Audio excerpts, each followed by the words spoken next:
নমস্কার বন্ধুরা, অমল দাস রিসাইটেশন চ্যানেলে জানাই সকলকে স্বাগত। মালদার অসংখ্য স্মৃতিসৌধ, মন্দির ঘুরতে ঘুরতে আমরা আমবাগানের মাঝখানে একটি বিশাল আকৃতির ওয়াল দেখে সেই ওয়ালের পাশে গাড়ি থামালাম এবং গাড়ি থেকে নেমে দেখলাম সেখানে একটি বোর্ড লাগানো রয়েছে আর লেখা রয়েছে 22 গজি ওয়াল। তবে এই ওয়ালটিকে দেখে মনে হয় কোনো এক সময়ে দুর্গের অতন্দ্র প্রহরী রূপে এই প্রাচীরটি নির্মাণ করা হয়েছিল। আজও কিন্তু ইতিহাসের সাক্ষী বহন করে চলেছে এই 22 গজি ওয়ালটি। দেখুন, সামনের দিকটা সংস্কার করা হয়েছে আর পিছনের দিকটা কিন্তু ধ্বংসপ্রাপ্ত হয়ে ইটগুলো খুলে খুলে পড়ে যাচ্ছে।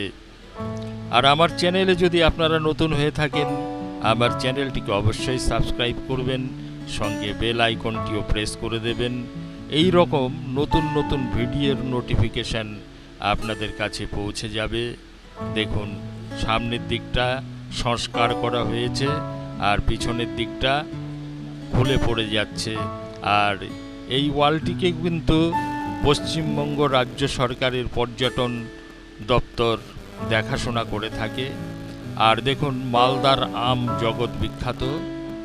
আম বাগান চিরে একটি রাস্তা চলে এসছে এই প্রাচীরের দিকে। দেখুন, এই যে ওয়ালটি, এই ওয়ালটিকে দেখে মনে হয় কোনো দুর্গের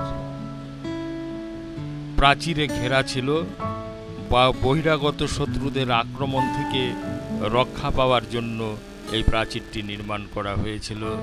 দেখুন, মালদার আম বাগান, মালদার আম জগৎ বিখ্যাত। এবারে কিন্তু আমের ফলন সেরকমভাবে হয়নি, কোনো আম গাছে মুকুল নেই।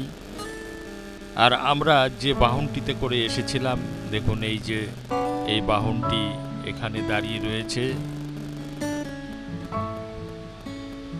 আর এই যে সোজা রাস্তাটি চলে গেছে, এই প্রাচীরের শেষের দিকে রয়েছে বল্লাল ভিটা এবং এখানে একটি কোনো সময়ে রাজপ্রাসাদ ছিল। আর খনন কার্যের ফলে সেটি কিন্তু এখন বেরিয়ে আসছে। আমরা সময়ের অভাবে সেই ধ্বংসপ্রাপ্ত বল্লাল ভিটার কাছে পৌঁছাতে পারলাম না, তাই আমরা এখান থেকে বল্লাল ভিটার যে স্মৃতিচিহ্ন সেটা দূর থেকেই